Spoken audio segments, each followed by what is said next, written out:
drywall's coming along fantastically, but it's going so fast, I haven't been able to stop and film. I don't know a whole lot about drywall to teach you guys anything, but I am going to explain how it's being taught to me. First lesson is no two drywall guys do anything the same, apparently. My studs in the home are 2 feet on center, not the ICF walls. I'm talking about the timber in the home. And I'm now feeling the effects of my poor framing. Wherever I messed up the framing, I'm paying for it now. Before I ever take the drywall to the wall, I want to lay it out here. Where it's nice open, I have a lot of room to work around it. So because we're at 2 feet on center, draw your tape, and I've already marked this one, but every 2 feet, so 2, 4, and 6. And now there's a crow's foot there, and the crow's foot is just the V mark that you make with your pencil. This is a, I don't know, drywall square. I'm lining the edge of this square up with the crow's foot that I just made. I'm gonna make a mark all the way down. Then what I'm gonna do, and again, this is coming from the guys that are here working, I put a mark at the 12, 24, and 36. So now I know these are not very bright, like are dark, you can't really see them very well. I'm going to repeat it at 4 feet, 12, 24, 36, and at 6 feet. This is a screw layout, a fastener layout. And Dennis told me this is a holdover from days gone by. I used to inspect for this. So you put one at the edge, then at the foot mark, you know, a foot in from each edge, flank that mark with 2 screws. Do that down here as well. The center mark here, you put a screw right in the center and then flank that as well. And this is a fastener pattern that they used to look for on drywall, but I actually like it a lot. It makes a lot of sense. There isn't a place on the sheet where there isn't good holding power. I'm gonna lay this out on the other 2 and then show you what we do in the room. You can see that these screws, the lines we marked out, fall in line and they're ready to be screwed to the studs. Maybe. Oh, okay.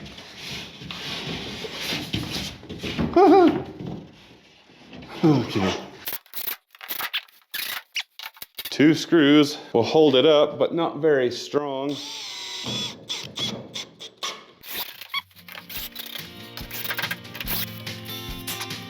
This screw right here went too deep. I'm gonna put another screw next to it, and hopefully this one will be just the perfect depth.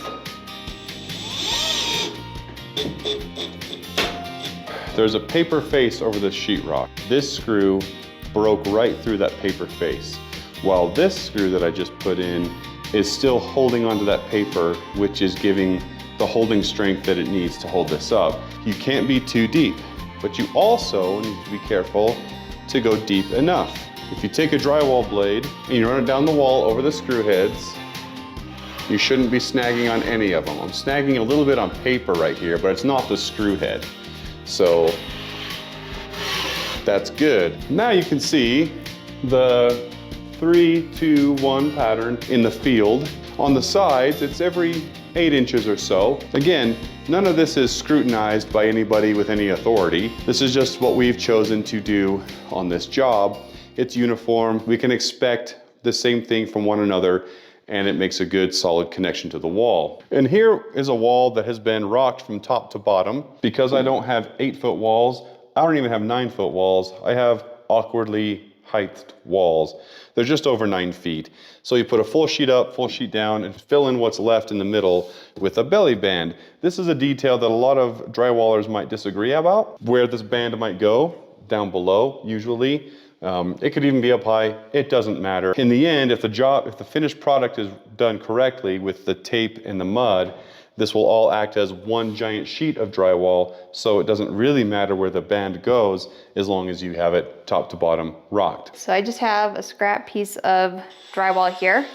What I'm gonna do is I'm just gonna draw the piece of drywall that I'm about to cut. This has an outlet in it that we need to cut out, and it's not gonna quite cover the full 8 feet. So we're gonna have to cut part of this, and we have to put an outlet on here. I'm gonna measure end to end how long I need to cut it at.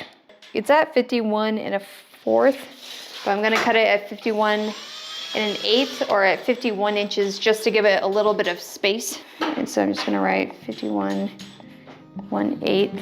I'm gonna measure the bottom two just to make sure that that is the actual smallest measurement. Yeah, so it's a little bit longer on the bottom than on the top, just a little bit of variance. So I'm gonna go with the 51 1/8 as my first measurement. The second thing I need to measure is this box. So I'm gonna measure from the end of here to here, where this first line comes and where it ends. We're placing our drywall 1 inch from the bottom. So I'm gonna put this here to measure from the bottom to 1 inch above the floor to the top. And so I know how to cut out my box. I'm gonna draw my box, and it's right at 20 inches from here to here. 22 1/8. And then from bottom to top, need to cut it out. So 11 3/8 up this way. All right, so here's my map. I'm gonna walk over and cut out.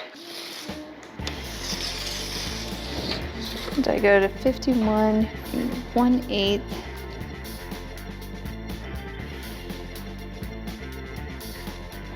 So there's actually like little puncture marks because I cut with the hacksaw here earlier in the sheet on top of it, and it kind of bled through.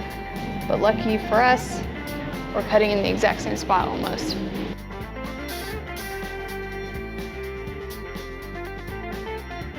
Okay, so on the bottom, so we're gonna take a stab knife.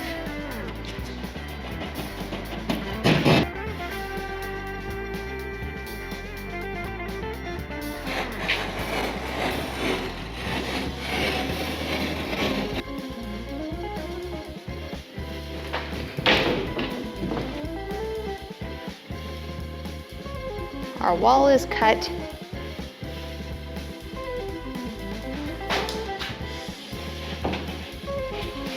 You did really good. That's perfect.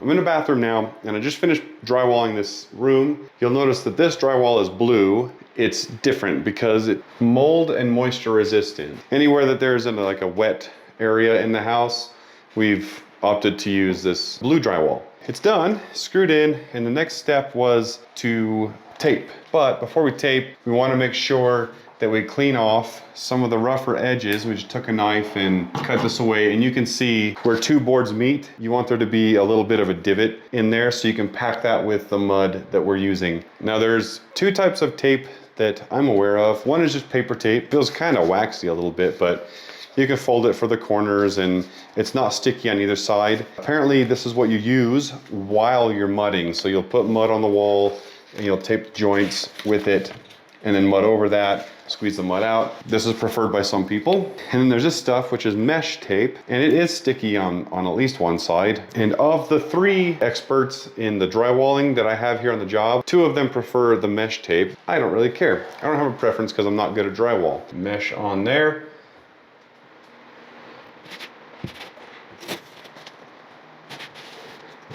And then any of the tapes seem to just cut pretty well if you hold a knife as flat as you can against it and pull up. That's what we've been doing. We tape all the joints, and then the guys can come by, or I've tried my hand a little bit, and you scoop out the mud and you smear it in there and fill it in.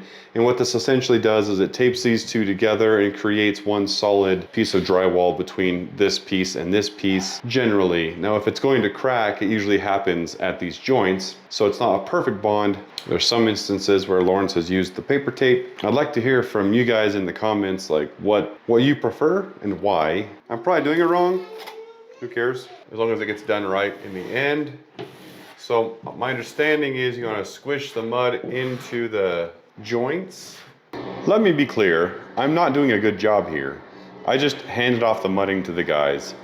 And then these screws, you're supposed to fill in as well. If you see someone on Instagram or YouTube that makes this look very easy, rest assured it is not. Well, it wasn't for me anyways. Danny even gave it a shot. She was better than me, but neither of us were very good at all. We have these standing pads, mesh, and you see this big chunk right here. We want to get a lot of that stuff out and just sand this whole thing.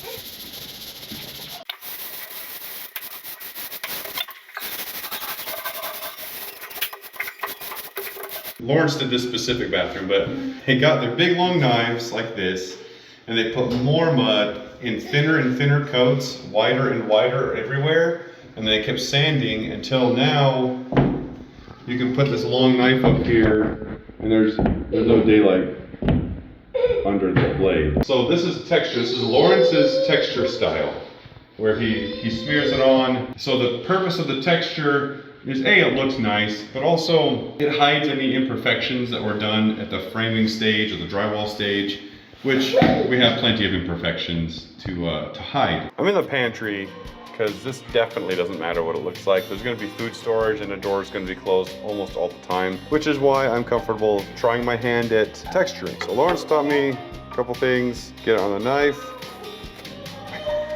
What I'm doing. That's like really thick to me, so, but if I try to like thin it out, I end up, that's not looking too bad.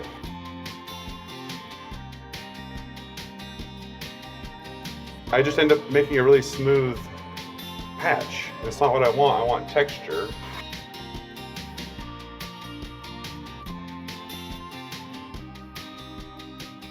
You can see that we've painted, but I did want to wait until this point to show you guys there are two different styles of texture that we did, and one is the one I showed you that Lawrence taught me, which is a skip trowel method. And the other one is technically a skip trowel method as well, but what I did was, in order to illustrate the difference, I textured this wall one way on one side and another way on the other side. This side is Lawrence's, this side is the other one. If you hold the light up, you can see the texture. Well, I'm gonna have Danny look at it. I'm gonna have her tell me which one she likes the best. Yeah, these look very, very different. I don't think. Well, let's see if we can actually see. So here's one, and it's more skippy trowely. And here's another one that's also skippy trowely. I can tell the difference, kind of, but it doesn't bother either of us, either one of them. So that was drywall. It's simple, but it's definitely not easy. We had a really good time doing it, but this was one of the longest parts of the house build. Overall, I learned a lot. Really happy that we did this. Thanks for stopping by. We'll see you later.